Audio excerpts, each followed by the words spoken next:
ಸಮಸ್ತ ಜನತೆಗೆ ಶುಭವಾರ್ತೆ. ಹೆಸರು ಪಡೆದ ಪಿವಿಆರ್ ಸಿಲ್ಕ್ ಚಿಂತಾಮಣಿಯ ಬಾಗೇಪಲ್ಲಿ ಕ್ರಾಸ್ ಬಳಿ ಈಗಾಗಲೇ ನೂತನ ಪಿವಿಆರ್ ಸಿಲ್ಕ್ ಆರಂಭವಾಗಿರುವ ಅಂಗಡಿಯಲ್ಲಿ ಉತ್ತಮ ಕ್ವಾಲಿಟಿ ಮದುವೆ ಸಮಾರಂಭಗಳಿಗೆ, ಗೃಹ ಪ್ರವೇಶ, ನೂತನ ದೇವಸ್ಥಾನ, ಕಲ್ಯಾಣೋತ್ಸವ ಕಾರ್ಯಕ್ರಮದ ಬಟ್ಟೆಗಳು ಹೀಗೆ ಹಲವಾರು ಕಾರ್ಯಕ್ರಮಗಳಲ್ಲಿ ನಮ್ಮಲ್ಲಿ ಸಿಗುವ ಉತ್ತಮ ಕ್ವಾಲಿಟಿ ಬಟ್ಟೆಗಳನ್ನು ತೆಗೆದುಕೊಳ್ಳಲು ಒಮ್ಮೆ ಭೇಟಿ ಮಾಡಿ. All types of wedding silk saris, all types of ಪಟ್ಟುವೇರು saris, kids collection, men's collection ಮತ್ತು ಕಂಪ್ಲೀಟ್ ಫ್ಯಾಮಿಲಿ ಸ್ಟೋರ್ ಹಾಗೂ ಪಿವಿಆರ್ ಸಿಲ್ಕ್. ವ್ಯವಸ್ಥಾಪಕರು ರಾಮಕೃಷ್ಣ ಸರ್. Phone number 9964727096, 9448562096. ಈ ನಂಬರ್ಗೆ 24 ಗಂಟೆ ಸೇವೆ ಇರುತ್ತದೆ. ಲಕ್ಷ್ಮೀಸಾಗರ ಗ್ರಾಮ ಪಂಚಾಯತಿ ಕಾರ್ಯಾಲಯ ಸಭಾಂಗಣದಲ್ಲಿ 2024-25ನೇ ಸಾಲಿನ ವಿಕಲಚೇತನರ ಸಮನ್ವಯ ವಿಶೇಷ ಗ್ರಾಮ ಸಭೆ ಕಾರ್ಯಕ್ರಮ ನಡೆಯಿತು. ಕಾರ್ಯಕ್ರಮದಲ್ಲಿ ಗೌರವಾನ್ವಿತ ಗ್ರಾಮ ಪಂಚಾಯತಿ ಅಧ್ಯಕ್ಷರು ಗೋವಿಂದಮ್ಮ ಕೋದಂಡಪ್ಪ ಅವರು ಹಾಗೂ ಮಾಜಿ ಗ್ರಾಮ ಪಂಚಾಯತಿ ಉಪಾಧ್ಯಕ್ಷರು ಹಾಗೂ ಹಾಲಿ ಸದಸ್ಯರು ಮಂಜುನಾಥ್ ಅವರು, ತಾಲೂಕಾ ಸಂಯೋಜಕರು ಎಂಆರ್ಡಬ್ಲ್ಯೂ ಅಧಿಕಾರಿಗಳು ಶ್ರೀನಿವಾಸ್ ಗೌಡ ಹಾಗೂ ಸಿಬ್ಬಂದಿ ವರ್ಗ ವೆಂಕಟರಮಣಪ್ಪ, ಪಿಡಿಒ ಮಂಜುನಾಥ್ ಅವರು ಹಾಗೂ ಪಂಚಾಯತಿ ಸಿಬ್ಬಂದಿ ವರ್ಗದವರು, ಗ್ರಂಥಾಲಯ ಮೇಲ್ವಿಚಾರಕರು, ವಿಕಲಚೇತನರ ಜಲಗಾರರು, ಊರಿನ ಹಿರಿಯ ಗಣ್ಯರು, ಜನಸಾಮಾನ್ಯರು ಭಾಗವಹಿಸಿ ಕಾರ್ಯಕ್ರಮ ಯಶಸ್ಸುಗೊಳಿಸಿದರು. ಈ ಸಂದರ್ಭದಲ್ಲಿ ಪಂಚಾಯತಿ ಅಭಿವೃದ್ಧಿ ಅಧಿಕಾರಿ ಮಂಜುನಾಥ್ ಅವರು ಮಾತನಾಡಿ, ಈ ದಿನ ಪಂಚಾಯತಿ ಕಾರ್ಯಕ್ರಮ ಗೌರವಾನ್ವಿತ ತಾಲೂಕಾ ಅಧಿಕಾರಿಗಳು ಶ್ರೀನಿವಾಸ್ ಗೌಡ ಹಾಗೂ ಅಧ್ಯಕ್ಷರು, ಸದಸ್ಯರು, ವಿಕಲಚೇತನರು ಬಂದಿರುವ ಎಲ್ಲರಿಗೂ ಕೃತಜ್ಞತೆಗಳನ್ನು ತಿಳಿಸುತ್ತಾ, ನಮ್ಮ ಗ್ರಾಮ ಪಂಚಾಯಿತಿಯಿಂದ ಎಲ್ಲ ಸೌಲಭ್ಯಗಳು ಸಮರ್ಪಕವಾಗಿ ನೀಡಿದ್ದೇವೆ ಹಾಗೂ ನನ್ನ ಅಧಿಕಾರಾವಧಿಯಲ್ಲಿ ಎಲ್ಲ ರೀತಿಯ ಇನ್ನೂ ಹೆಚ್ಚಿನ ರೀತಿಯ ಸಹಕರಿಸುತ್ತೇನೆ. ಪಂಚಾಯಿತಿ ವ್ಯಾಪ್ತಿಯಲ್ಲಿ ಅಂಗವಿಕಲರಿಗೆ ಮೊದಲ ಆದ್ಯತೆ ಸೇವೆ ಸಲ್ಲಿಸುತ್ತೇವೆ. ಈ ಸಂದರ್ಭದಲ್ಲಿ ಗ್ರಾಮ ಪಂಚಾಯಿತಿ ಸದಸ್ಯರು ಮಂಜುನಾಥ್ ಅವರು ಮಾತನಾಡಿ, ಪಂಚಾಯಿತಿಯಲ್ಲಿ ಮೊದಲ ಆದ್ಯತೆ ಎಲ್ಲ ರೀತಿಯ ಸೌಲಭ್ಯಗಳ ವಿಕಲಚೇತನರಿಗೆ ಸಹಕರಿಸುತ್ತೇವೆ ಹಾಗೂ ಶಾಸಕರಿಂದ ಇನ್ನೂ ಹೆಚ್ಚಿನ ರೀತಿಯ ಅಭಿವೃದ್ಧಿಗೆ ಮೊದಲ ಆದ್ಯತೆ ವಿಕಲಚೇತನರಿಗೆ ಸಹಕರಿಸುತ್ತೇವೆ. ಈ ಸಂದರ್ಭದಲ್ಲಿ ತಾಲೂಕಾ ಸಮನ್ವಯ ಅಧಿಕಾರಿ ಶ್ರೀನಿವಾಸ್ ಗೌಡ ಮಾತನಾಡಿ, ಈ ದಿನ ಸಭೆಯ ಮೂಲ ಉದ್ದೇಶ ಕಾರ್ಯಕ್ರಮ ಪ್ರತಿ ವರ್ಷವೂ ವಿಕಲಚೇತನರಿಗೆ ಎಲ್ಲ ಸೌಲಭ್ಯಗಳ ಬಗ್ಗೆ ಅರಿವು ಮೂಡಿಸಬೇಕು, ಪಂಚಾಯಿತಿ ಸೌಲಭ್ಯಗಳ ಬಗ್ಗೆ ಚರ್ಚೆ ಮಾಡಬೇಕು, ನಮ್ಮ ವಿಕಲಚೇತನರಿಗೆ ಸರ್ಕಾರದ ಎಲ್ಲ ಸವಲತ್ತುಗಳು ಸಿಗಬೇಕು, ಶೌಚಾಲಯ, ನೀರಿನ ವ್ಯವಸ್ಥೆ, ಉಚಿತವಾಗಿ ಗ್ರಂಥಾಲಯ ಸದಸ್ಯರಾಗಿ ಮಾಡಬೇಕು. ಹೀಗೆ ಹಲವಾರು ವಿಚಾರಗಳನ್ನು ಸಭೆಯಲ್ಲಿ ತಿಳಿಸಿದರು. ಈ ಸಂದರ್ಭದಲ್ಲಿ ಸಿಬ್ಬಂದಿ ವರ್ಗದ ವೆಂಕಟರಮಣಪ್ಪ ಅವರು ಮಾತನಾಡಿ, ಈ ದಿನ ಗ್ರಾಮ ಪಂಚಾಯತಿ ಸಭೆಯಲ್ಲಿ ನಮ್ಮ ಎಲ್ಲ ವಿಕಲಚೇತನರ ಮೊದಲ ಆದ್ಯತೆ ಸೌಲಭ್ಯಗಳ ಬಗ್ಗೆ ಅರಿವು ಮೂಡಿಸುವ ಕಾರ್ಯಕ್ರಮ, ಪಿಡಿಒ ಅವರು ಸಹಕರಿಸಿದ ವಿಕಲಚೇತನರ ಉತ್ತಮ ಸೇವೆಗೆ ಕೃತಜ್ಞತೆ ವ್ಯಕ್ತಪಡಿಸಿದರು.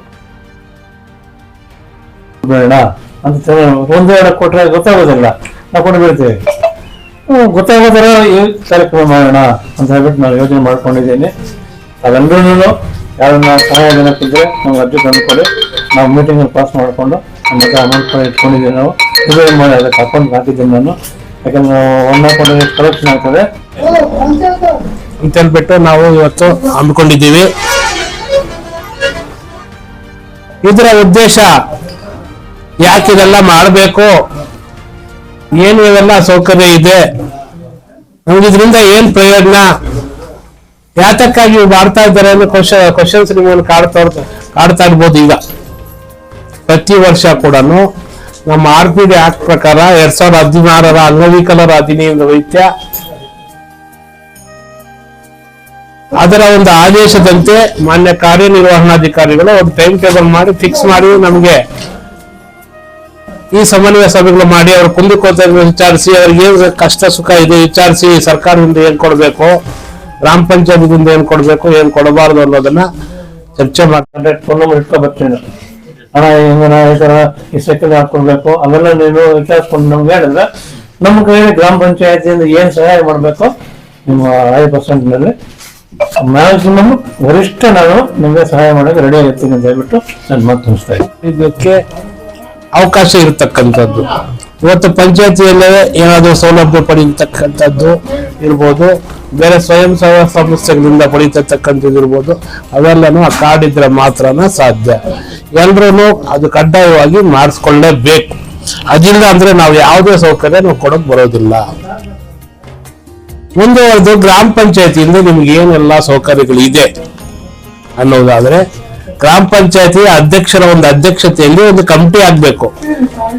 ಅಧ್ಯಕ್ಷರಾದವರು ಅದಕ್ಕೆ ಅಧ್ಯಕ್ಷರಾಗಿರ್ತಾರೆ, PDO ಸೆಕ್ರೆಟರಿ ಆಗಿರ್ತಾರೆ, VRW ಅಂಗನವಾಡಿ ಆಶಾ ವರ್ಕರ್. ತನುಮನೆ ನಿರ್ಣಯ ನಿನ್ನಯಾಲಯ ಸೇವಾ ಭಾಗ್ಯವ ನೀಡಯ್ಯ, ಸೇವಾ ಭಾಗ್ಯವ ನೀಡಯ್ಯ. ಧನ್ಯವಾದಗಳು.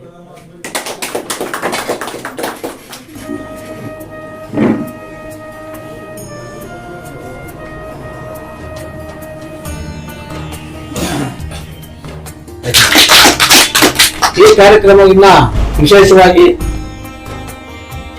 ಈ ಪಂಚಾಯಿತಿ ವ್ಯಾಪ್ತಿಯಲ್ಲಿ ಕಾರ್ಯನಿರ್ವಹಿಸಿದ ಜಲಗಾರರು ಮತ್ತು ವಿಶೇಷ ಚೇತನರು ಹಾಗೂ ಅಂಗನವಾಡಿ ಕಾರ್ಯಕರ್ತರು ಬಂದಿಲ್ಲ ಸರ್, ವಿಶೇಷ ಚೇತನರು ಭಾಗವಹಿಸಿದ್ದಾರೆ.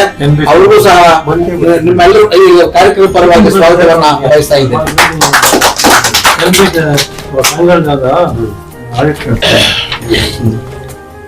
ಈಗ ಪ್ರಾಸ್ತಾವಿಕವಾಗಿ ಏನಂದ್ರೆ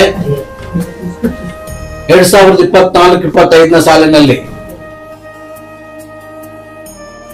ವಿಶೇಷ ಚೇತನರಿಗಾಗಿ 3 ವರ್ಷಗಳ ಈಗ ಮುಖ್ಯವಾಗಿ, ಯಾಕಂದ್ರೆ ನಾವೆಲ್ಲರೂ ಇದಿರ್ಬೇಕಂದ್ರೆ ನೀವು ಇರ್ಬೇಕಾಗುತ್ತೆ. ನೀವಿದ್ರೆ ನಾವಿರೋದು, ನಮ್ಗೆ ಒಂದು ಕೆಲಸ ನಮ್ಗೆ ಕೆಲಸ ಇರುತ್ತೆ.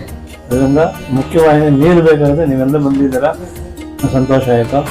ಅದೇ ರೀತಿಯಾಗಿ ನಾನು ಬಂದು ಒಂದು 6 ತಿಂಗಳಾಯಿತು. ನನ್ನ ಕಾರ್ಯಕ್ರಮ ಏನು ಮಾಡ್ಕೊಳ್ತಾ ಇದ್ದೀನಿ.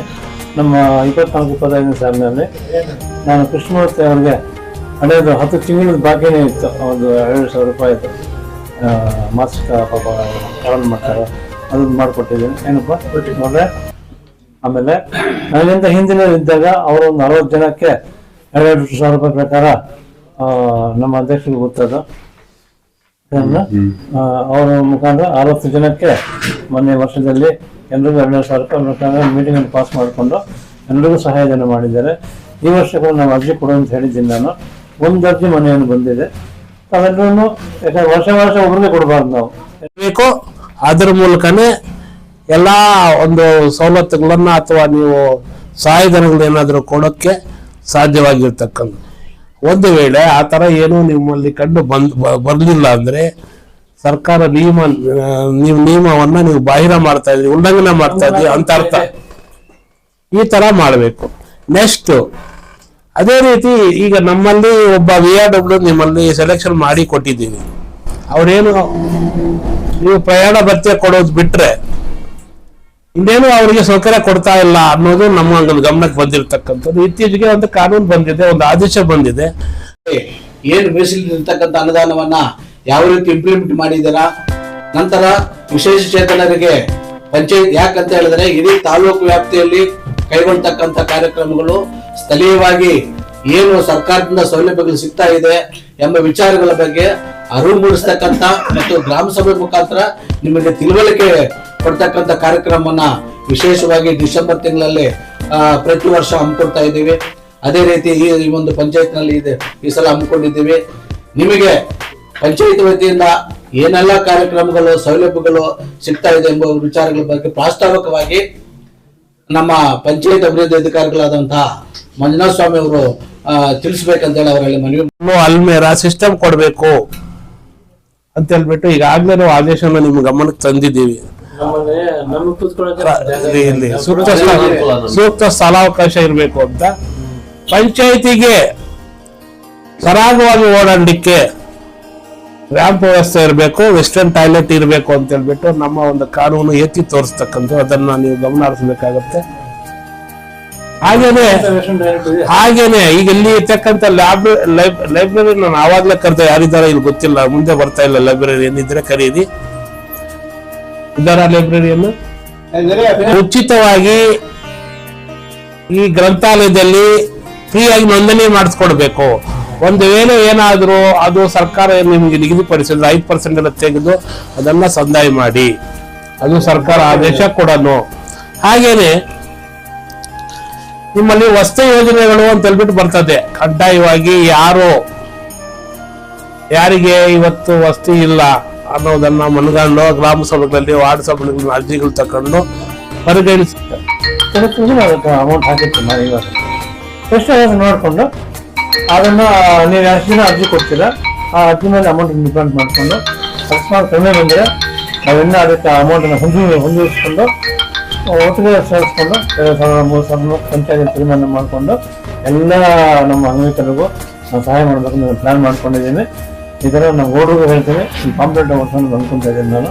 ಇದರ ಯಾರನ್ನಿದ್ದು ನಮ್ಮ ಪಂಚಾಯತಿ ವ್ಯಾಪ್ತಿಯ ಒಂದು ಅರ್ಜಿ ಕೊಟ್ಟು ಗೌಡ್ರೆ ನನ್ನ ಅವಧಿಯಲ್ಲಿ ನಮ್ಮ ಅಧ್ಯಕ್ಷರು ಇದ್ದಾರೆ, ನಮಗೂ ಸ್ಪಂದಿಸ್ತಾರೆ, ಅವರು ಎಲ್ಲ ಸದಸ್ಯರು ಇದ್ದಾರೆ, ಅವರೆಲ್ಲರೂ ನಮಗೂ ಸ್ಪಂದಿಸ್ತಾರೆ.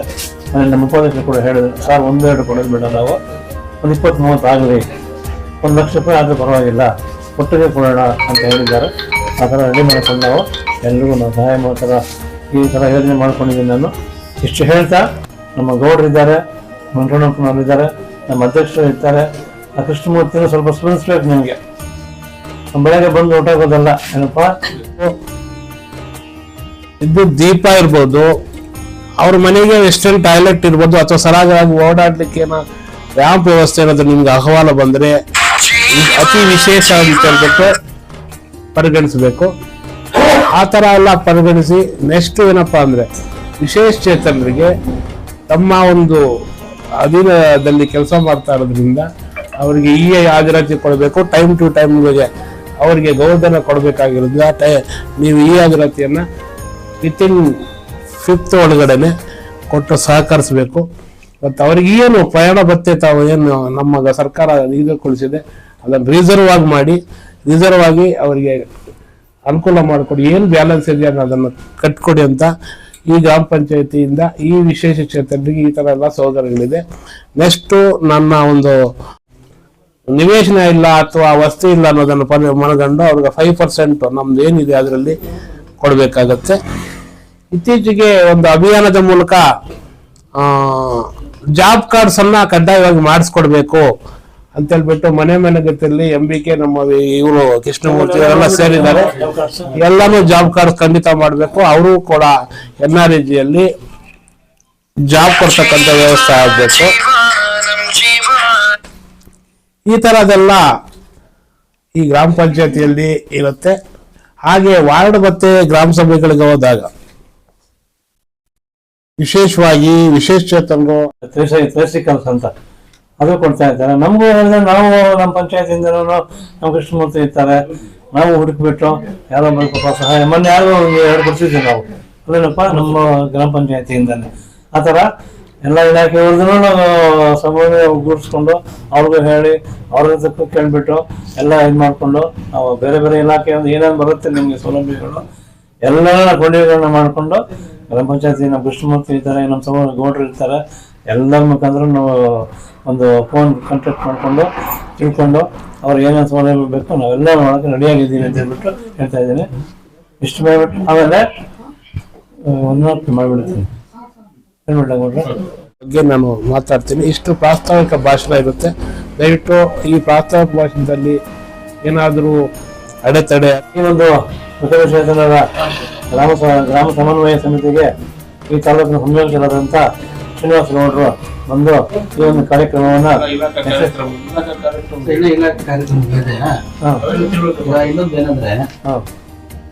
ಅದನ್ನು ಒಂದು 7-8 ಜನ ನಮ್ಮ ತಾಲೂಕಲ್ಲಿ ಈ ತರ ತಗೊಂಡಿದ್ದಾರೆ. ಅದು ಕೂಡ ಹಾಗೆ ಶಿಶು ಪಾಲನಾ ಭತ್ಯೆ, ಒಬ್ಬ ಹೆಂಗಸಿಗೆ ಮದುವೆ ಆಗಿರುತ್ತೆ, ಮಕ್ಕಳು ಆಗಿರ್ತಾರೆ, ಮಕ್ಕಳು ನೋಡ್ಕೊಳ್ಳೋದಕ್ಕೆ ಯಾರು ಇರೋದು 1 ತಿಂಗಳಿಗೆ 5,000 ರೂಪಾಯಿ 5 ವರ್ಷಗಳ ಅವಧಿಗೆ 2 ಮಕ್ಕಳಿಗೆ ಕೊಡ್ತೀವಿ ನಾವು. ಈ ತರ 3 ಜನ ನಮ್ಮಲ್ಲಿ ಕೂಡ ಅರ್ಜಿ ಹಾಕೊಂಡು ಅವರು ಈಗಾಗಲೇ ಅದನ್ನ ದುಡ್ಡನ್ನು ಪಡಿತಾ ಇದ್ದಾರೆ. ನೇರವಾಗಿ ಅವ್ರ ಅಕೌಂಟ್ಗೆ ಬೀಳ್ತಕ್ಕಂಥದ್ದು, ಯಾವುದೇ ರೂಪದಲ್ಲಿ ಚೆಕ್ ರೂಪದಲ್ಲಿ ಕೊಡೋದಿಲ್ಲ. ಹಾಗೆ ಎಷ್ಟು ಬುದ್ಧಿಮಾಂದರಿಗೆ ನಾವೇನು ಕೊಡ್ಬೋದು, ಬುದ್ಧಿಮಾಂದರಿಗೆ ಇನ್ಶೂರೆನ್ಸ್ ಕೊಡ್ತಕ್ಕಂಥದ್ದು ಒಂದು ನಿರಾಮಯ ಕಾರ್ಡ್ ಅನ್ನು ಕೊಡ್ತಾ ಇದ್ದೀವಿ.